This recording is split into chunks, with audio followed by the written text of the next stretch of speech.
What's up, guys? I'm here with Ball Street, and we're back with another exciting episode. Today, we'll be discussing the latest news from the world of football. And there's some really interesting topics that we're going to cover. Before we start, please don't forget to leave a like, subscribe, and hit the bell icon so you don't miss any of our upcoming videos. All right, let's get into it. We'll start with England, who are getting ready to face Andorra in the FIFA World Cup Qualifiers. Now, this weekend game is set to be a tough challenge for England, as they look to secure their place in the next round. However, manager Gareth Southgate has named his squad for the match, and there are a few notable absentees. One of the most surprising omissions is Liverpool's Trent Alexander-Arnold, who was not included in the squad. Despite his impressive performance for Liverpool, Alexander-Arnold's absence is likely due to his poor form when representing England. He has yet to make an appearance for the national team this year,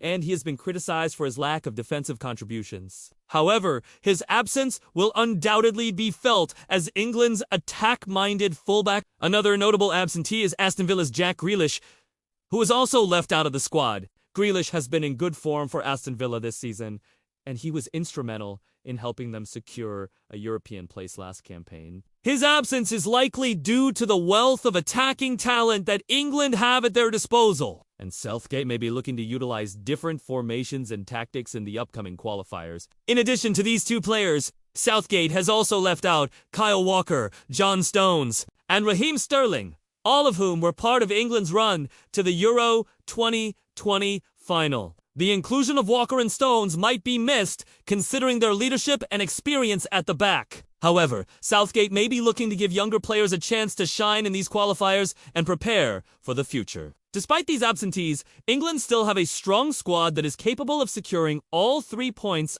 against Andorra. Harry Kane will lead the line, and he'll be supported by the likes of Mason Mount and Bukayo Saka.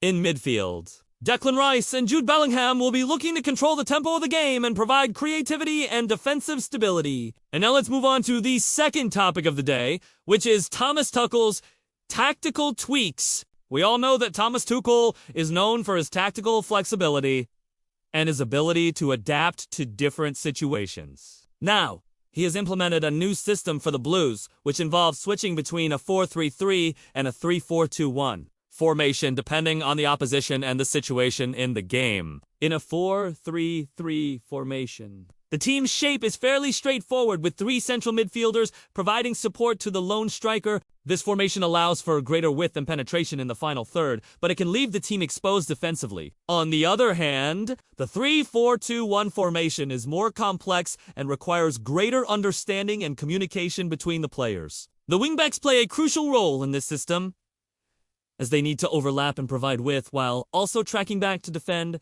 The 2 central midfielders must be strong in the tackle and good passers to link up the defense and attack. The striker needs to be mobile and hold up the ball well to bring the midfielders forward. Now, Tuchel has used this system effectively in recent matches, and it has helped Chelsea to achieve some positive results. In fact, they managed to beat rivals Manchester United thanks to a perfectly executed counter-attacking move, showcasing the effectiveness of this new system. However, this tactic also presents some challenges. One of the main difficulties is finding players who can perform effectively in these unfamiliar positions. For example, Jorginho has been asked to play a more advanced role in midfield, while players like Reece James and Ben Chilwell have been asked to tuck inside and play as wingbacks rather than. It remains to be seen how well the players will adapt to these changes and whether they can maintain their high level of performance. The switch to a new formation and style of play can be disruptive,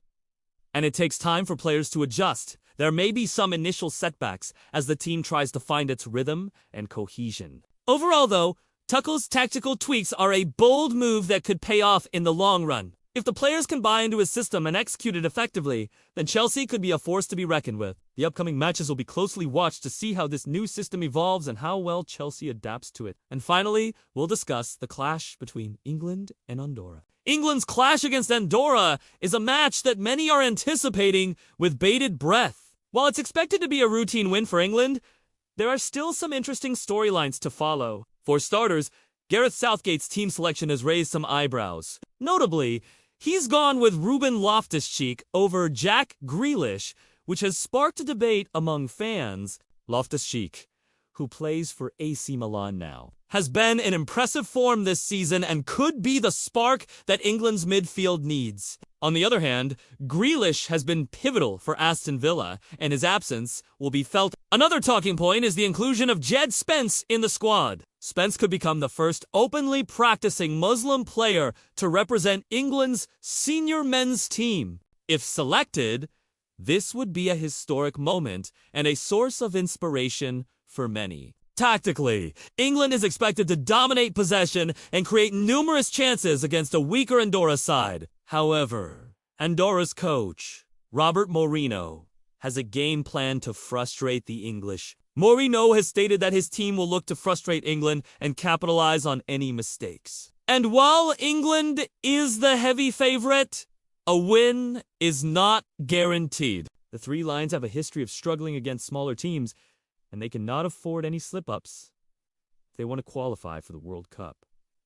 To sum it up, England's match against Andorra is a clash between two teams at different levels, while England is expected to win. Andorra's game plan and England's recent struggles against minnows make the outcome uncertain. It'll be interesting to see how England's new and returning players perform, and if they can secure a comfortable victory. And that's it for today's video. Let us know your thoughts in the comments below, and do you and T forget to hit the like button and subscribe for more great content. Thanks for watching. We'll see you next time.